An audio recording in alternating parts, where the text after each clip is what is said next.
So today we are going to discuss the family of salts. Chapter 2 की अगर हम बात करें तो उसी का पार्ट 3 है ये, सॉरी पार्ट 2 है ये। ठीक है, यहाँ पर हम सॉल्ट्स की प्रिपरेशन, बहुत सारे सॉल्ट्स की प्रिपरेशन करेंगे। इसमें हमारा NaCl जो है बहुत सारी चीज़ों में रॉ मटेरियल की तरह यूज़ होएगा। ठीक है, तो सबसे पहले हम करते हैं NaOH। NaOH कैसे बनता है? That is sodium hydroxide. Sodium hydroxide के लिए हम क्लोर अल्कली प्रोसेस यूज़ करते हैं। ठीक है, क्लोर अल्कली प्रोसेस। इसमें जो हमारा रॉ मटेरियल यूज़ होता है वो हमारा NaCl यूज़ होता है। NaCl में जैसे ही हम पानी डाल देंगे तो इसका एक्वस सॉल्यूशन और पानी डालते ही इसका जो रिएक्शन बनेगी वो NaOH बनेगा। प्लस में इसमें ये जो क्लोरीन है ये क्लोरीन निकलेगी और यहाँ पर हाइड्रोजन गैस बाहर निकलेगी। जो क्लोरीन गैस है वो एनोड की तरफ जाती है, that is positive in charge, और जो हाइड्रोजन गैस जाती है वो नेगेटिव इन चार्ज होता है। ठीक है, इसमें इस तरीके से एक डायग्राम बनेगा। एक आप बीकर बना सकते हैं, यहाँ पे दो जो है रॉड लगा देंगे। दो रॉड जो लगाएंगे आप, एक पे आप पॉजिटिव चार्ज लगाएंगे और एक पे आप नेगेटिव चार्ज लगाएंगे। जो पॉजिटिव चार्ज वाली है वो एनोड होती है, ये कैथोड होती है। एनोड वाली पे Cl2 जाके डिपॉजिट हो जाएगी और कैथोड वाली पे H2 जाके डिपॉजिट हो जाएगी।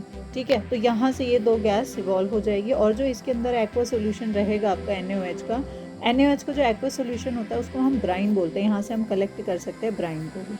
ठीक है, तो ये जो एक्वा सोल्यूशन रहेगा हमारा NaOH का, ये हमारा ब्राइन रहेगा। ठीक है, तो ये जो ब्राइन है हम बहुत सारी चीज़ों में हम यूज़ कर सकते हैं, जैसे कि किसी मेटल को हमें डीग्रीस करना हो, सोप, डिटर्जेंट बनाने में, पेपर मेकिंग में, आर्टिफिशियल फाइबर्स बनाने में, ये सारे NaOH के सोडियम हाइड्रोक्साइड के यूज़ हैं। अगर क्लोरीन की बात करें तो क्लोरीन तो आपको पता होगा स्विमिंग पूल वगैरह में जो जर्म्स वगैरह मारने के लिए यूज़ किया जाता है। वाटर की ट्रीटमेंट के लिए भी हम क्लोरीन डालते हैं। हम बोलते हैं ना क्लोरीनेटेड वाटर पीना चाहिए भाई, जर्म्स नहीं होते उसमें। PVC में भी यूज़ किए जाते हैं। CFC जितने क्लोरोफ्लोरोकार्बन्स होते हैं उसमें भी हमारा जो है क्लोरीन गैस यूज़ होती है। पेस्टिसाइड्स में भी यूज़ होता है। ब्लीचिंग पाउडर बनाने के लिए भी हमारा क्लोरीन का यूज़ होता है। ब्लीचिंग पाउडर का फॉर्मूला होता है कैल्शियम ऑक्सीक्लोराइड। ठीक है, जिसमें हमारा क्लोरीन गैस यूज़ होती है। ठीक है, और अगर हम हाइड्रोजन की बात करें तो हाइड्रोजन गैस जो है हमारी फ्यूल्स में यूज़ होती है। अमोनिया फॉर फर्टिलाइजर्स में यूज़ होती है। ठीक है, अमोनिया बनाने के लिए भी हमारी हाइड्रोजन गैस जो है वो यूज़ होती है। ठीक है, तो this is the preparation for NaOH, that is sodium hydroxide. तो सोडियम हाइड्रोक्साइड के लिए याद रखना क्लोर अल्कली प्रोसेस। क्लोर यूज़ कर रहे हैं तो इसके लिए हम NaCl, Na इसका, क्लोर इसका।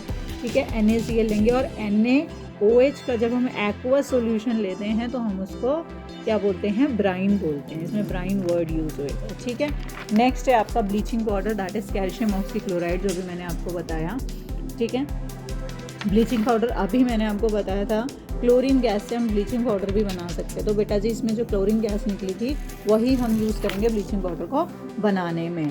तो बेटा क्लोरीन गैस है, ब्लीचिंग पाउडर का फॉर्मूला होता है CaO। क्लोरीन तो हमें मिल गई, तो CaO की जगह हम कौन सा लेंगे? यहाँ पर कैल्शियम का कोई कंपाउंड लेना पड़ेगा, तो यहाँ पर हम लेते हैं कैल्शियम हाइड्रोक्साइड। ठीक है, तो कैल्शियम हाइड्रोक्साइड में जब क्लोरीन गैस हम डालेंगे तो हमारा बनेगा calcium oxychloride, that is bleaching powder. ठीक है, ब्लीचिंग पाउडर के साथ हमारा वाटर भी बनेगा इसमें। ठीक है, कैल्शियम ऑक्सीक्लोराइड मैंने आपको पहले ही बता दिया था, स्लेक लाइम होता है। ब्लीचिंग पाउडर की अगर हम बात करें तो क्या क्या यूज़ करने की, ये सारी ब्लीच करने के लिए, कलर करने के लिए, डाई करने के लिए यूज़ किया जाता है। ठीक है, क्लोथ्स को ब्लीच कर लो, चाहे वुड पल्प को, पेपर बनाने के लिए वुड पल्प को यूज़ कर लो। ठीक है, पेपर इंडस्ट्रीज़ में यूज़ किया जाता है और बहुत सारी केमिकल इंडस्ट्रीज़ में इसको एज एन ऑक्सीडाइजिंग एजेंट भी यूज़ किया जाता है। ठीक है, और भाई क्लोरीन होती है क्योंकि इसमें, तो क्लोरीन है तो ये वाटर को जर्म फ्री भी बनाता है। तो क्लोरीनेटेड पानी जो है, जहाँ पे क्लोरीन रहेगा वहाँ पर जर्म फ्री तो रहेगा ही रहेगा। एक यूज़ तो आप इसका मतलब माइंड में आप बनाए लीजिए कि एक यूज़ तो आप लिख ही सकते हैं जहाँ पे क्लोरीन रहेगा। ठीक है, बेकिंग सोडा बताया था मैंने आपको, बी से बेकिंग, बी से बाई, याद रखना होते हैं सोडियम के कंपाउंड ही हैं। ठीक है, अगर हम बेकिंग सोडा और वॉशिंग सोडा की बात करें दोनों ही सोडियम के कंपाउंड होते हैं, लेकिन यहाँ पर बी है तो बाइकार्बोनेट हो जाता है, H आ जाता है एक्स्ट्रा, और वॉशिंग सोडा में कोई H नहीं आता, तो Na2CO3 जो है वो फॉर्मूला होता है आपका वॉशिंग सोडा का। ठीक है, तो अभी हम डिस्कस करते हैं बेकिंग सोडा में, जिसमें बाइकार्बोनेट होता है। ठीक है, रॉ मटेरियल जो हमारा कॉमनली यूज़ होता है, क्या यूज़ होता है? NaCl। यस, NaCl जो होता है, NaCl में वाटर डाल देंगे बच्चे जी, हमें कार्बोनेट भी चाहिए अब तो कार्बोनेट के लिए हमें क्या चाहिए होगा? Carbon dioxide. इसमें एक चीज़ हमारी और ऐड होती है, that is NH3। Ammonia gas भी इसमें हमारी होती है। हमारा अमोनियम क्लोराइड और सोडियम बाइकार्बोनेट बनता है। यानी हमारा जो रॉ मटेरियल यूज़ होते हैं बेसिकली हमारे वो सोडियम क्लोराइड और अमोनिया यूज़ होते हैं। ठीक है। और गैस हमारी जो रहेगी वो कार्बन डाइऑक्साइड रहेगी और प्लस में हमारा वाटर यूज़ होता है। तो अमोनियम क्लोराइड इसकी प्रोडक्ट में निकलता है और सोडियम बाइकार्बोनेट जब बनता है, ठीक है।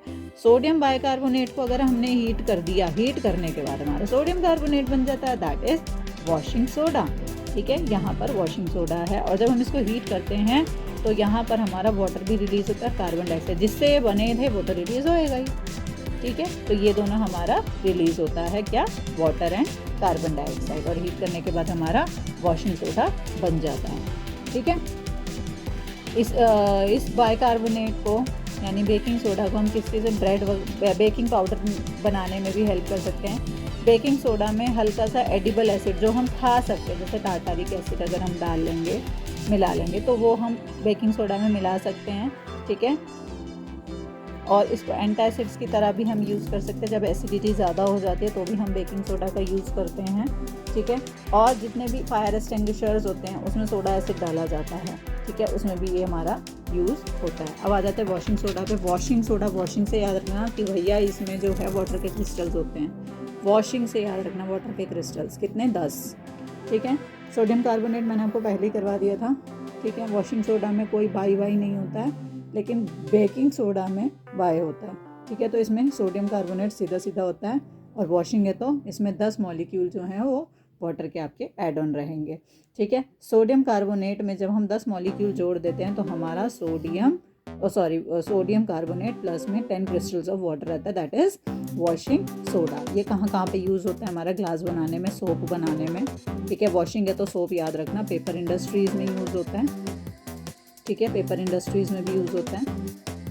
और बहुत सारे सोडियम कंपाउंड्स बनाना, जैसे कि बोरैक्स वगैरह बनाने में यूज़ होता है, क्लीनिंग एजेंट की तरह भी इसको यूज़ किया जाता है। वॉशिंग है तो वॉशिंग से ये सोप और क्लीनिंग एजेंट तो वैसे याद कर सकते हैं आप। और एक सबसे इम्पॉर्टेंट यूज़ की ये वाटर की हार्डनेस को हटाने के लिए यूज़ किया जाता है, ठीक है। जो खारा पानी रहता है, पानी का हार्डनेस रहता है, उसको परमानेंटली ये रिमूव कर देता है वॉशिंग सोडा, ठीक है। अब वाटर ऑफ क्रिस्टलाइजेशन जैसे हमने पढ़ा, तो इस चैप्टर में आपको वाटर ऑफ क्रिस्टलाइजेशन जरूर याद रखना है कि किस चीज़ में वाटर ऑफ क्रिस्टलाइजेशन होते हैं, ठीक है। किसी भी फॉर्मूला यूनिट मास में कौन कौन से वाटर ऑफ क्रिस्टलाइजेशन होते हैं। तो हम इस चैप्टर में हमारे कॉपर सल्फेट के साथ 5 मॉलिक्यूल होते हैं वाटर के, ठीक है। कॉपर सल्फेट के साथ हमारे 5 मॉलिक्यूल होते हैं वाटर के। जब हम इसको हीट कर देते हैं तो ये वाटर के मॉलिक्यूल्स जो है इवेपोरेट हो जाते हैं। जब हम इसको वापस ठंडा करते हैं तो वापस से वही बन जाता है, ये वाटर ऐड होकर, ठीक है। सोडियम कार्बोनेट में 10 मॉलिक्यूल्स वाटर के जुड़ जाते हैं और जिप्सम जो होता है, जिप्सम में 2 मॉलिक्यूल्स ऑफ वाटर होता है। इसमें पीओपी के साथ, पीओपी में अगर हमारा 1.5 मॉलिक्यूल और जुड़ जाता है तो हमारा जिप्सम बन जाता है, ठीक है। जब हम जिप्सम को हीट करते हैं एट 373 केल्विन, तो जब हम जिप्सम को हीट करेंगे तो हमारे जो हैं 1.5 मॉलिक्यूल वाटर के इवेपोरेट हो जाते हैं, हट जाते हैं, and it will form a POP, जो हमारा प्लास्टर ऑफ पेरिस होता है, जो कि प्लास्टर्स में यूज़ किया जाता है, ठीक है। और पीओपी बहुत सारी वॉल्स में, कुछ भी डिज़ाइंस बनाने में भी यूज़ किया जाता है, ठीक है। That's all about salts. इनको अच्छे से कर लेना, इधर से एक ना एक क्वेश्चन ज़रूर बनता है, ठीक है। All the best for your board exam. I hope ये वीडियो आपको पसंद आई होगी। पसंद आई है तो इसको लाइक करो, शेयर करो।